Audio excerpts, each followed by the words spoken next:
जय श्री कृष्णा मित्रों, स्वागत है आपका हमारे चैनल अनुराग महोबा ब्लॉग पर। अगर आज आप पहली बार आए हैं इस चैनल पर तो इसे सब्सक्राइब कर लें और वीडियो को लाइक कर दें, क्योंकि आप बीच में भूल जाते हैं लाइक करना और वीडियो से बाहर निकल जाते हैं।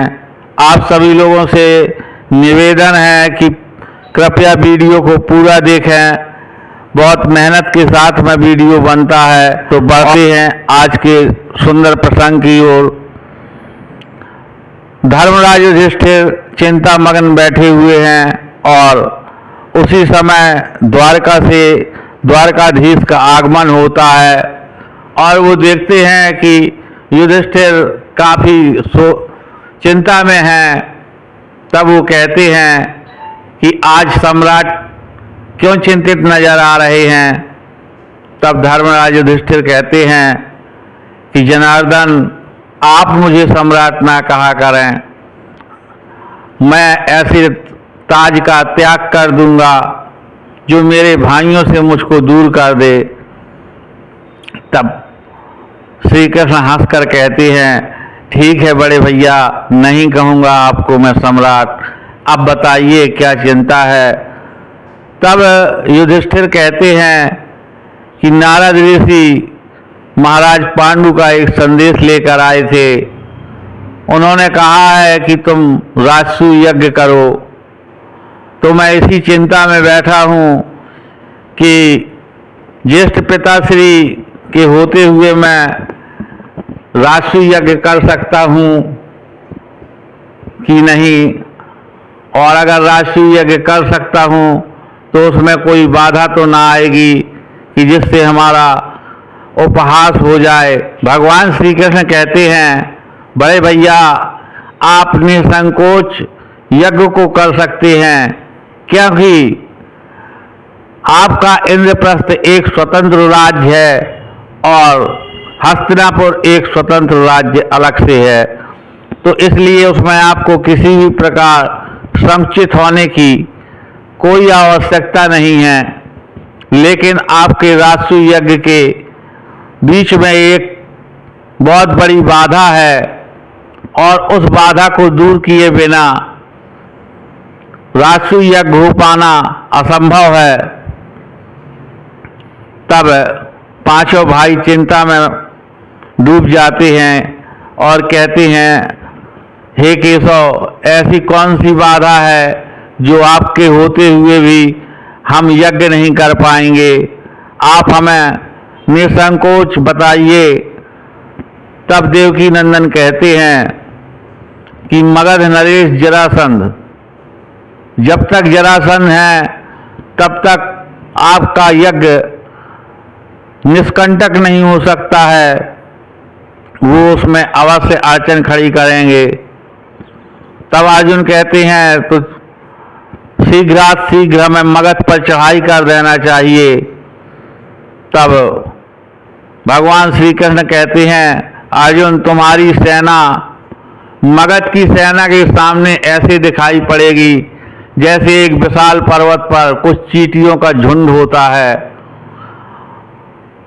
तब भीम कहते हैं, कोई तो उपाय होगा, इस तरह तो आप हमें हतोत्साहित कर रहे हैं।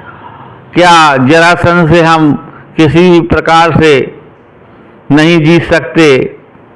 तब श्री कृष्ण भगवान कहते हैं, जरासंध के जन्म की एक बड़ी अद्भुत कथा है, उसको आप सुनिए। जरासंध के पिता महाराज बृहद्बल के कोई संतान नहीं थी। उन्होंने काशी की 2 राजकुमारियों से विवाह किया था और वचन दिया था कि मैं तुम दोनों को समान रूप से प्रेम करूंगा। और 2 रानियां होने के पश्चात भी उनके जब कोई संतान नहीं हुई तो उन्हें वृद्धावस्था में पता चला कि गौतम ऋषि के वंशज महर्षि चंडकौशिक उनके राज्य में आए हुए हैं।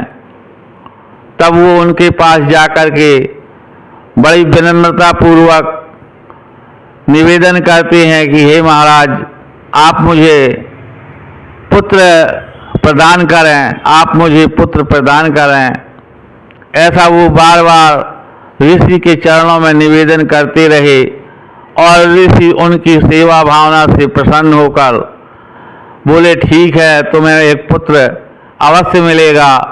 और उन्होंने अपने योग बल से एक आम का फल मंगाया और दे दिया। बोले, जाओ अपनी रानी को ये आम का फल खिला देना, तुम्हें निश्चित ही संतान की प्राप्ति होगी।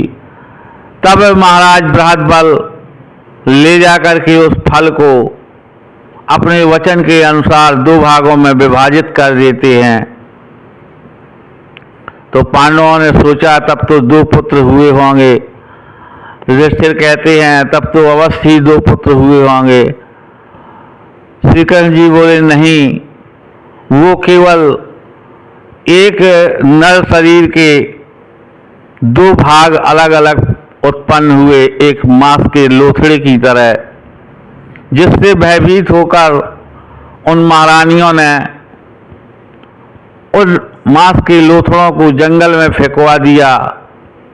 उसी समय वहां से एक जरा नाम की राक्षसी गुजर रही थी और उसने उन मांस के लोथड़ों को खाने के उद्देश्य से अपने हाथ में उठा लिया और जैसे ही एक हाथ में उनको लिया तो वो दोनों टुकड़े आपस में जुड़ गए और वह बालक मुंह में अपनी मुट्ठी लेकर हुंकार करने लगा और उस बालक की गर्जना से वो जरा नाम की राक्षसी भयभीत होकर के भाग गई।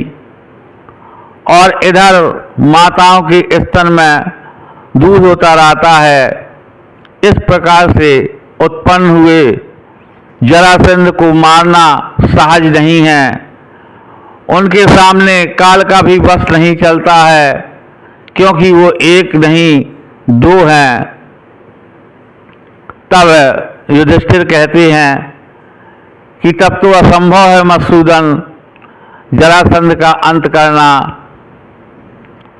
तब भगवान श्री कृष्ण कहते हैं कि अगर वो 2 हैं तो हम 3 ज्वाला की तरह एकत्रित होकर उसको अवश्य दग्ध कर सकते हैं, यानी समाप्त करने की सामर्थ्य हम तीनों को मिलकर के होगी, भीम, अर्जुन और मैं। तो मित्रों, कैसा लगा आज का ये प्रसंग?